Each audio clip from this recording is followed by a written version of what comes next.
जिन ख़वातीन को बेनज़ीर के पैसे लगते वक्त बायो वेरिफिकेशन का मसला पेश आ रहा है, जिनके उनका अंगूठा नहीं लग रहा, तो उनके लिए खुशखबरी ये है कि आपने अपना असल आईडी कार्ड नादरा ऑफिस लेकर जाना है। वहाँ पर भी आपकी बायो वेरिफिकेशन होगी, यानी कि आपके अंगूठे लगाए जाएंगे।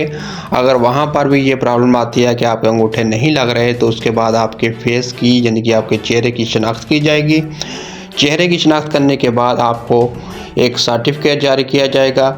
वो सर्टिफिकेट आपने बेनज़ीर इनकम सपोर्ट प्रोग्राम के दफ्तर में लेकर जाना है। वहाँ पर उस सर्टिफिकेट का आपने अंदराज करवाना है। जैसे ही अंदराज होगा तो आपको 8171 से आपके मोबाइल नंबर पर एक मैसेज रिसीव होगा, एक तस्दीकी मैसेज आपको रिसीव होगा, और उसके कुछ दिनों के बाद आपको दोबारा 8171 से मैसेज आएगा, और जिसमें आपको बताया जाएगा कि आपकी किस्त आ चुकी है, आप फ़लाँ जगह फ़लाँ बैंक से जाकर जो है अपनी किस्त हासिल कर लें।